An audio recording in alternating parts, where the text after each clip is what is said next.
and welcome back to the What the Falk podcast, merely hours after Sunderland's 1-0 win our West Bromwich Albion. There'll be few negatives in this one, if any at all, so strap yourself in and be ready to be blown away by the sheer positivity that you're about to hear. Our Dave's in hospital though, get well soon. Ross is on holiday to Turkey, looking for a hair doctor, and Sophie's down in Birmingham cheering on the lads, as she should be, so she gets a weekend off. I'm left with, sadly, first and foremost, Peter Oliver, Pete PGO News. How are we doing? Are you well? I am. I'm very well, thanks. After missing last week, back on it and back to talk about a win. So happy as can be. Yeah, not How's too yourself? bad. Yeah, I'm all right. We're recording this. Not that I like to brag, but we're recording this from my self-made pub, and I've just poured myself the worst pint of Camden Hells I could have possibly poured, but like a pint in it. But the pub needs a name, Graham. It's got one. Oh, really? What's the pub's name? The Colorado Lounge for the fans of The Shining or horror movies. You will all understand that. That's a good shout. The Colorado Lounge. Lovely Mm. stuff. Look forward to being barred from there next time I'm in Glasgow. I've already been barred. Ashley's been barred from it. I'm here on my own. And it's an old voice, but not a bad voice. It's a welcome voice. We're making a wee guest appearance in the shape of Brad Sharpe. Brad, how are we, Mara? Are you well? Yeah, very good, Graham. It's not been a bad day. Lads win. I got the winner on the national, and then a last minute Sutton goal has also got my both teams to score coupon up. So it's been a decent day. Who got How, last how minute was goal? Sutton? I thought you said that. Yeah, I backed all National League games to have both teams to score, and Sutton scored to make it 1-1 in the 93rd minute. It's So funny that you say that because a few weeks ago, I think it was someone called Will Sutton scored against Sutton United, and it made us think, did Dwight York ever score against York? Did Stefan Kuntz ever score against Newcastle United? It's always made me think that kind of stuff in the past, but Hey-oh! it was in my head, and I thought I'd get it out. Why not? But look, Brad, I'll stick with you. Not the newest voice, technically the oldest one, but the newest in terms of the context of recent weeks, I guess. Another goal for Trey Hume, a 1-0 win at West Brom, our third successive win at the Hawthorns. It's just past 5 p.m. How did you feel about the performance and the win as a whole? um, it's funny because you see a lot of people saying you need to gain momentum for where we're going to probably end up finishing. But I don't think the performance was the greatest. It was a fantastic defensive display, I think. But we're picking up the last two wins. It's just been gritty 1-0, solid wins, really. Was it the best we've played? Not a chance. But it was funny, wasn't it? Because I was watching West Brom and said it's very reminiscent of how Mowbray was with us towards his end, even though I was always Mowbray. I would love Mowbray to stay. It was had the ball, looked good in the first two-thirds of the pitch, but that final third had done not a lot, and well. The one chance we had was a set piece, and we were clinical with it. Probably should have put the game to bed second half, made it a little bit easier for us with Wilson going through twice, and then Rig doing fantastically, and then just a poor pullback really. But on the whole, look, it's two wins following the international break, two clean sheets, and we said if we do our job and the top three do drop points, possibly we have a chance to strike. We're doing what we need to do. And ultimately, I think it's one or two more points will guarantee fourth. So, yeah, I'm happy. I think you look at I kind of agree with the performance in the same last week. I thought we were better this week and against a better team. But one thing that really pleased me about the performance was I think we spoke, all of us collectively, I think as a fan base about inability to kill off games and game management. I thought the game management was excellent at the end, like just keeping the ball, keeping things ticking over, taking things in the corner. We Leo Yelder taking the ball in the corner at the end, I thought was like really good. But I think the performance was really mature. And I think that's probably one thing that we've lacked a little bit, even when we've been good this season, the inability to sort of kill games off and see them out and do what we need to do. I think you're missing a second goal, like you said before, from Wilson, but overall, like a really good performance, a really good team. And it's always nice to see Tony Mowbray, isn't it? Especially when you've just beat him and he hasn't got anything to dangle over your head, which is lovely. Hope and pray that he's still doing very, very well. But nice to see him. But look, even better when you've beaten the team that he manages because it's nice. And I think the stat, I could be wrong with this, that you pointed out before, Brad, in the group chat. He's lost 3 home games since he's took over at West Brom. They've all been against teams he used to manage. So cheers very much, Tony, for keeping your record going. Pete, look, a 1-0 win, a big 1-0 win. I think that's 4 wins in 6 now. I think if you take Coventry out of the equation, they've all been gritty wins, but we talked last week about having momentum going into the playoffs, which we think it will be. And we talked about Alex Neil building momentum when we got promoted from the playoffs from League One and how winning games was just really big. I think if you look back to that Alex Neil period when he got us gaining momentum, a lot of the games were like scrappy last minute winners and not great performances and just kind of doing what we needed to do. And eventually that ended up being momentum going into the playoffs. Different league, different manager, different team, largely, but like it feels quite good, doesn't it, to have 4 wins from the last 6 and 2 gritty, deserved ground out wins. Absolutely. And I think especially the look, it's always nice to win and win handsomely, but it is also as important, and you still only get the same 3 points if you've ground out that result. And the reason Sunderland are on top of the division this season is because they haven't been able to do that throughout the season. If you look at how small the gap is, even between top right now and Sunderland, we could probably quite easily pluck those games out off the top of our head, where Sunderland could have picked up those 8-9 points quite easily. So yeah, I think it's hugely important that Sunderland aren't just winning games, but they're showing that they can win games when it's not going wonderful. I was talking to me dad before I came on with you, and the point he brought up was, have they settled for fourth already? I know Brad said they needed a point or two to guarantee fourth already, but have they already mentally at some point checked out from the playoffs? Well, I don't think they have, considering they've gone on to try and win that match to win the matches they've done today. Look, there's some brilliant positives to take from it as well. I think if you've got a defender scoring goals and the goals that he is scoring, the way that they are, like Try Hume, great stuff. I mean, that papers over the cracks of your centre forward missing the gilt edge chances that Wilson missed. And a win is a win. It doesn't matter how it comes, and lifts everybody. I think they will be going into that match. Is it Tuesday this week or Wednesday? I forget. I'm Tuesday. Terrible. Tuesday. They'll go into the match on Tuesday. I mean, they shouldn't. There's nobody in the games that they have left to play that they should fear. But I think you go in off the back of a win, you've always got more confidence, and I'm convinced they'll go into that match against Norwich. I mean, okay, it's an away game against Norwich, it's midweek, but I would fully expect them to come out of it with all 3 points and taking these 3 points step by step into the playoffs. I know I was saying in the group chat that I still believe in maths is on our side, and we can still go for the for the top 2. And Sheffield United did us a favour today as well, as Leeds dropping points, but.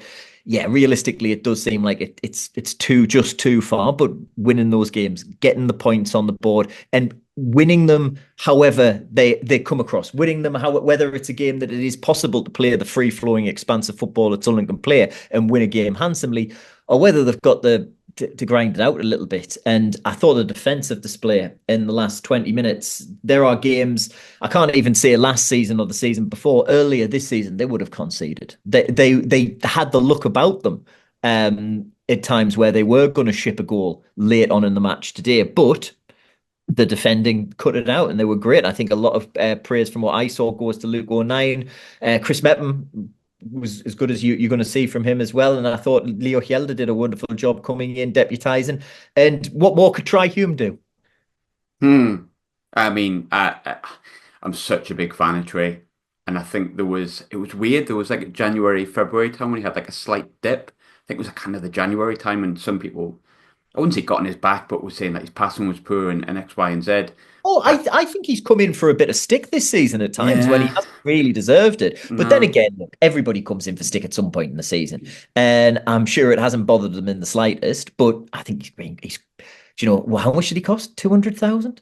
20 pence in the context. I mean, I was doing some interviews in 2023 in the August with well, it was for the anniversary of the Good Friday Agreement. So let's call them community activists from the Shankill Road. And So I was over in Belfast doing that, and one of the guys I was talking to was he says you've got a fantastic player there. You watch him all the time. And he said he's an absolute quality player, and it's come to fruition. I don't like to go down the route of my job and what I do too often on this podcast because it's so separate. But like I was really lucky to chat to Trey last year when he played for Northern Ireland against Scotland, and the confidence and maturity of the lad who's like at the time would have been 21, I think, is just massive. And I think, Brad, we talk an awful lot about Job and how important Job is and how important Riggy is and how much can we get from them. Like we'll get on to the Tom Watson stuff. If he's worth 10, how much is Riggy worth and how much is Job Bellingham worth? Look, I don't want to think about Trey Hume going because the day that he goes, I'll be really sad. He's my favourite fullback since John Kay, Chris Macon, which is delving really far back into like my younger years. But how Darius impressed Kibitsky. Darius Kibitsky, what a right back. Be some kids listening to this going, Uh, as I've just done myself. Brad, but like looking at Trey, for me, he's a contender for player of the year. He really is. Player of the season, whatever you want to call it. I think he's been so good. He's got 9 goal contributions, which is like a kick in the arse away from our two centre forwards, who've both had good seasons. We talk about the value of some of our players. Like I don't care how much he's worth, but just how impressed are you by his growth this season? Because for me, what is he, 22? He'd be coming up 23, I think. I think he might not even be that. I know he's captain Northern Ireland, but for me, I know Dan's the captain. I know we've got Luke as the vice captain, but he's maturing into a player that's like a captain on the pitch as well. Look, he's just turning up when we need him to turn up, isn't he, Brad? His growth's been excellent this season. Yeah, I've really enjoyed him this season, and there's a reason why he has been. There's been whispers that decent Premier League sides are looking at him, and I think in a lot of the stats, I'm not really a stat man myself, but a lot of the websites that put their stats and player ratings, he pretty much is the best right back in the league. So it's a credit to him really, because you have to think 2 years ago in January, he was thinking about going out on loan. And he chapped at Tony Moore over his door and said, like, am I going to get my chance here? And just as well he did really. And it's a testament to him, because he could have easily just went out on loan and then probably not had the development that he's had by sticking around, getting his chance and taking it. It's been great. And like you said there about his goal contributions this season, it's not surprising. I mean, if you look at the modern game, you do see the right backs pushing on, left backs pushing on, and getting involved in a lot more than your traditional old school 4-4-2 right backs did. But he has to do it, and he's done it consistently. And there was an interesting interview with Nick Barnes, I think it was last week or the week before, and might have just been after the Coventry game, and he said that he needs to add more goals to his game. And then the 2 games following that, he's banged in 2. So, yeah, credit to him. I would say when you're on about player of the year, he's in the top 3 of, I wouldn't say that the highest standout moments of the year. Like, I think Joe Bellingham, when he had a 4-5 game run, was well clear of what Trey Hume has done. But Trey Hume's been maybe a consistent 7 alongside, I would argue, Luke O'Nien and Chris Mepham throughout the full season, just a consistent level that they've played at, and they've been excellent. But with Trey, he's got the numbers to back it up as well. So yeah, and you have to think as well, the last 2 games he's played at left back, he hasn't been in his natural right back position, and that's where he scored. And there was another opportunity, I think it was midway through the second half, We cut in. Was it where that shot? he's cut inside and hit it. And Danny Collins said on the comms that is an advantage of having inverted fullbacks. You hear more like you inverted wingers, but having inverted fullbacks, that's a stroke of genius there, Reggie's. Because he could have easily just swapped it back and put Trey at right back and Leo at left back today, and went back to like really like more balance. But he's persisted with what happened last week, and Trey's got another goal, and he's played well. And then when we needed to shore it up, because that, as much as I love Alan Brown, I think he was a little bit exposed in the Yeah. first half. Put in a couple of good tackles, and when he was on the ball, he looked okay, but there was a reason they were targeting him because he was a centre midfielder playing at right back. So I wouldn't be surprised if we do see him back in right back in midweek. See a bit of rotation there, but yeah, he's had a great season. And I fear as well, we talk about the Riggs and the Jobs, Mundell Mebbies and whoever else that might be away in the summer. If we don't go up, we will struggle to keep hold of Trey Hume, in my opinion. 100%. Like for me, Trey's evolving into a player that I could see playing at right back. Like, look, I watch teams in the Premier League. You can't tell me Trey's not better than some right backs in that Premier League. I'm sorry, that's just not the case. I want to talk them down, but I'm pretty certain there's no Premier League managers doing their coaching on What the Falk podcast. If they are, like, stop, because we don't want to sell Trey Hume. But I just think he deserves a massive shout. I think he's been brilliant, and I think the kid's so mature. He's a proper throwback for his tackles that he puts in. He's a proper throwback for his ability to enjoy your tackle. That's not always the case. You want like those flashy right backs that can put crosses in and get forward. But he also does that. And I think the kid's class, and I think there's a lot of chat around some really good young players that we have. But Trey Hume's right up there with the best of them. Consistent ability to get forward, ability to score a goal, 9 goal contributions from defense. It's silly, really, if we're completely not honest. I do think Roberts deserves a bit of criticism because I think he doesn't know, not criticism, a lot of praise because I think Roberts, while today wasn't his best game, I think covers an awful lot of ground in terms of defence, which people don't notice, and that helps Trey get forward. But like, I can't even say that today because he's played at left back. What I would also say about Roberts as well is he likes to cut inside that often. It creates a hell of a lot of space for Trey to bomb past him. And I'm not using this as a comparison because it's streets apart. But if you watch Mo Salah when he cuts inside and the amount of assists Trent Alexander-Arnold got, I think it was the season that they won the Premier League. It was either Salah doing all the magic or it was Trent going on the outside. And it seems to be that's the modern way of playing. You have your inverted wingers and then your fullbacks do dive down the outside. But I mean, I seen last week against Millwall. Did you see the ball Trey put in with his left foot by going Yeah. on the outside? It was a beautiful ball. No one on the end of it, so he's capable with both feet. And you don't get many fullbacks that are capable with both feet either these days. So You know, there's a lot of chat about the goal today that was bad goalkeeping. Like it was poor goalkeeping the way that it's gone in. But my big thing, and I said it straight after the goal went in, I says to Ashwin watching the game there, I says, look, the ball that Trey's put in there, anyone gets a touch on it, it's in the back of the net. And that's what the goalkeeper's thinking. The goalkeeper's thinking someone, be it even my own defender, is going to get a touch on the end of this. And that's why it's gone in. I think it will probably be underrated how good the ball in is because it's evaded the keeper's kind of punched it in the top corner. But if anyone gets a touch on that, it flies past the goalkeeper anyway. And I think that's what's created the goalkeeper's sort of hesitancy in terms of getting hold of the ball. But look, I could speak about Trey all night, but there's one player that I really want to give a bit of oomph to who I thought was brilliant again today. I thought Luke 9 was fantastic. I do feel like there's a part of the fan base that doesn't like him. And look, you're allowed to have that. You're allowed to have an opinion on a footballer, even if all the stats or whatever back you up or don't back you up. You're allowed to think a footballer's not good enough to play for your football club and that we should do better. That is your entitlement. That is fandom.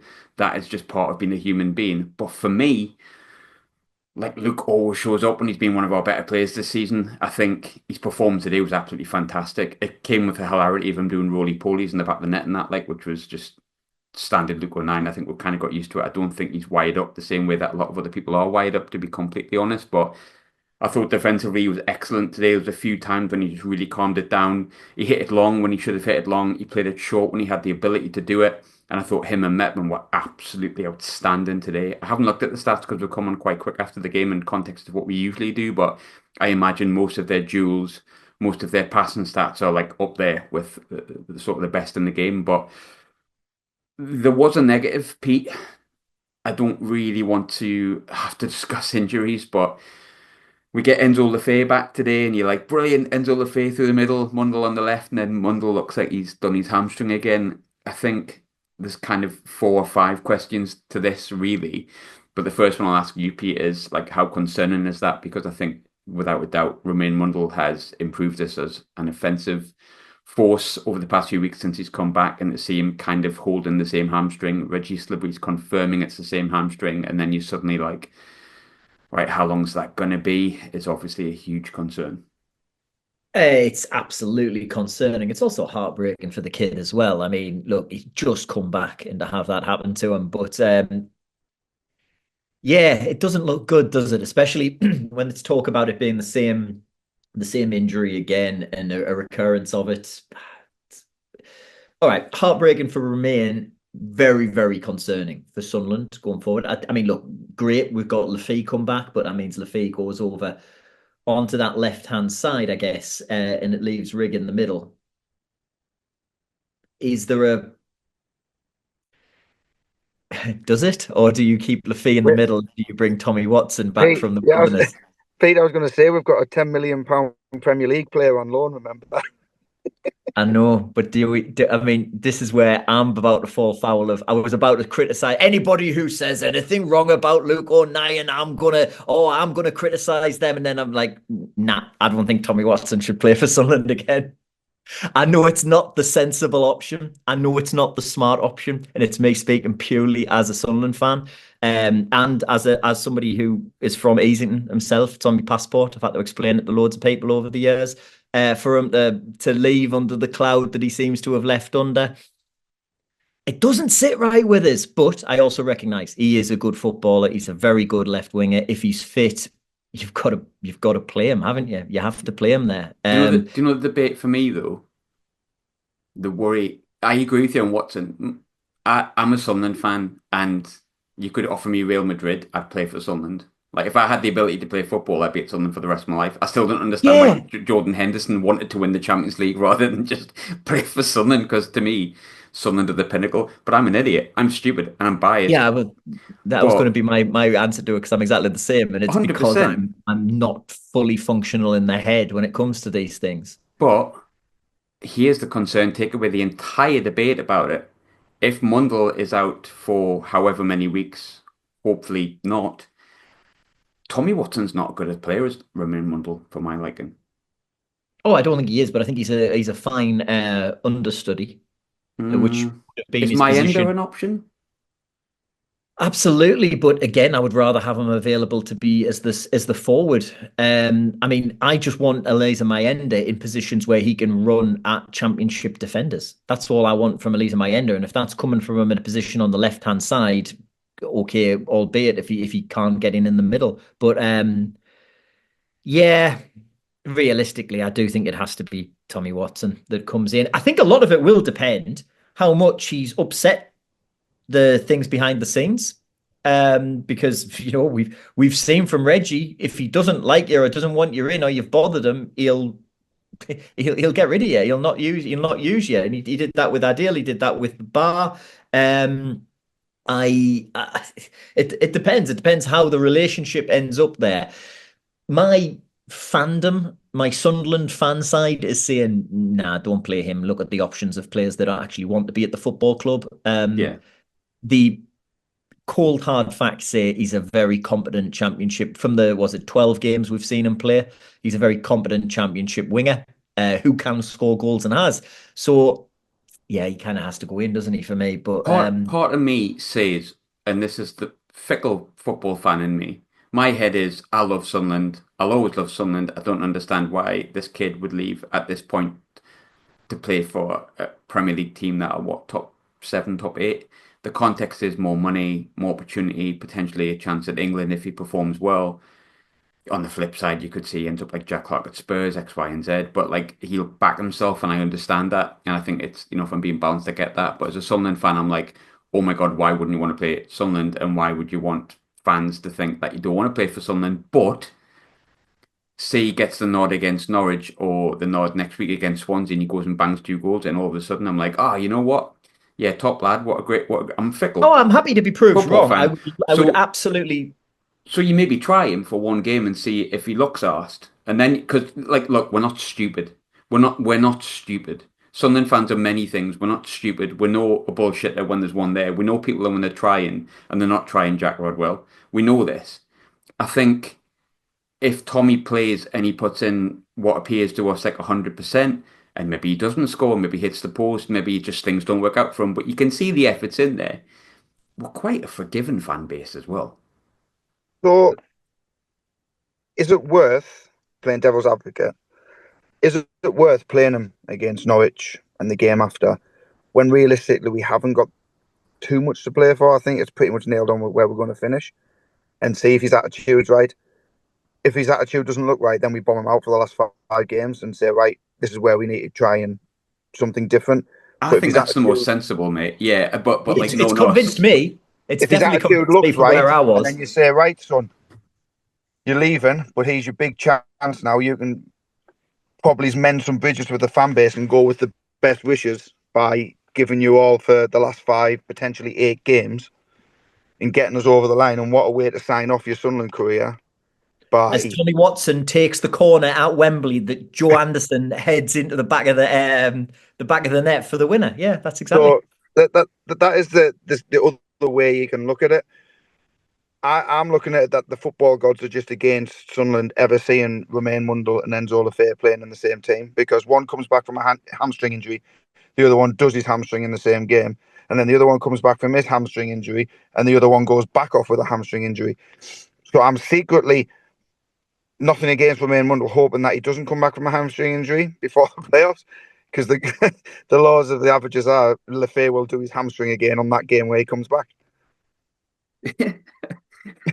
Someone was asking, is there a cosmic reason we can't play Mundell and the Fae at the same time? I mean, we'll have Yes. this whole conversation about can Tommy Watson play or not. We'll put him in the starting lineup against Norwich, right? He'll bang a goal in the first 10 minutes. Then he'll do his hammy, and it'll be just Enzo Lefebvre back on the left again, and we'll never see him in the centre because it's just destined not to happen. But look, let's not be negative. It's fine. We've got players that are in. The good thing is, whatever side you fall on with Tommy Watson, whatever side you fall on with whoever in the squad, there's options there. And one of the questions from the listeners was, when are people going to start believing we're a bloody good side that can pull out good results with a good squad? 100%. Like, I found it's been a really weird season because there has been poor performances at points and there has been frustrating things. But bloody hell, like, I'm enjoying going to the match. I love watching the lads play. I hate when I miss any minute of a game. Do I like the lads that are on the pitch? Almost 100%. I can't really pick too many faults with many outside of the way Tommy Watson's maybe left. I think we've got a good side. We talked last season an awful lot about how poor things had been and what can we do to turn it around from boardroom and downwards. And I think if you'd given me this script and said like, "Are you satisfied?" I would have been like, "Bloody hell, yeah, 100%." Like that's absolutely huge. And whilst Mundle being out is awful, and you kind of go, "Oh God, are we ever going to see Enzo Lefay and Mundle together?" It could be worse. You could have no Tommy Watson. You could have went in January. You could have had no discussion about that. Mayenda could have picked up an injury, and Enzo Lefay might have had a hamstring injury that was his hamstring was completely torn off and it needed to be replaced alongside his hip. So we do have options, is what I'm saying, and we do have a bloody good team. And there's a reason we're fourth in the league, and there's a reason that we're like stuck in this abyss of being in fourth, which is actually not that much of an abyss. Like, I don't know if I'm doing a Sophie-esque rallying call here or a Billy Jones rallying call as it would be back in the day, but like, fucking hell, like things are good. Like, we're winning games. We've won 4 of the last 6. Things haven't been perfect. It's fucking Sunderland. It's never gonna be. Let's kind of get some fire up our arse, gun for the fucking promotion, try to win as many games as we can, and just do what we can with it. And then if we don't, shit will like the chips shit will fall and the chips will fall where they may. But like ultimately we're gonna be there at the end of the day, aren't we? This is a good period to be a Sunderland fan. It really is, and I really like doing the podcast at the minute. I'm really enjoying. God, that bloody Camden Hell's so strong, it Jesus. I've really like enjoyed doing the podcast and being a Sunderland fan this season, and I've got full confidence that we can do it. We might not, because football's a pain in the dick, and it can be a right arsehole sometimes. I was in that away end at Leeds and it was shite. It was awful. And it felt minging. But I've got full confidence in these lads that they can do it 100%. And look, in terms of the games we've got coming up, as we've touched on before, we've got Norwich coming up. Brad, it's a tough game in context. The loss today against Plymouth are quite inconsistent, I would say, Norwich. in the sense that they can win against some of the best teams in the league and lose against some of the worst.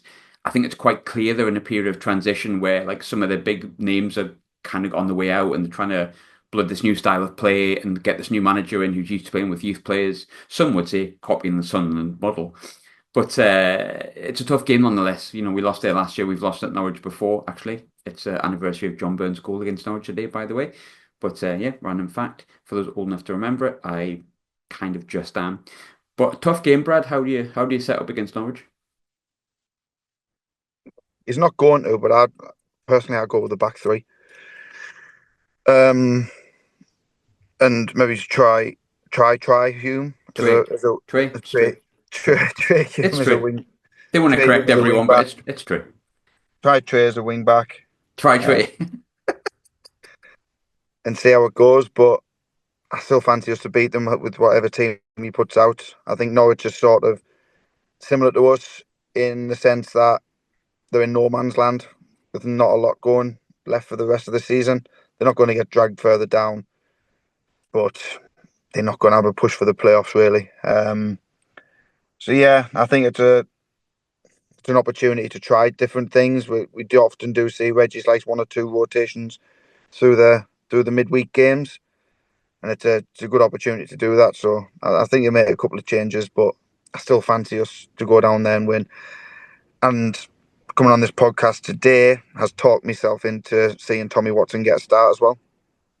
Mm, so, like, how do you balance that, Brad, as well? Because I was chatting with someone via DM about look, we're 15 points clear in fourth, I think. I haven't checked the maths, but we're like 1 miles clear. We're basically waiting to see who we're going to get in the playoffs unless we do Leeds and just like drop our trousers again and bollocks it up, which Leeds appear to love doing, by the way. But I think there is a balance to be struck with momentum, which I think is really important. I think momentum's probably the most important for me, which is where my decision would sway to always play your strongest team. But we've seen today that we don't know how long Wundle's going to be out, but like I say, it's a bad one. It is a blow. I don't think it's fatal, but it's a blow.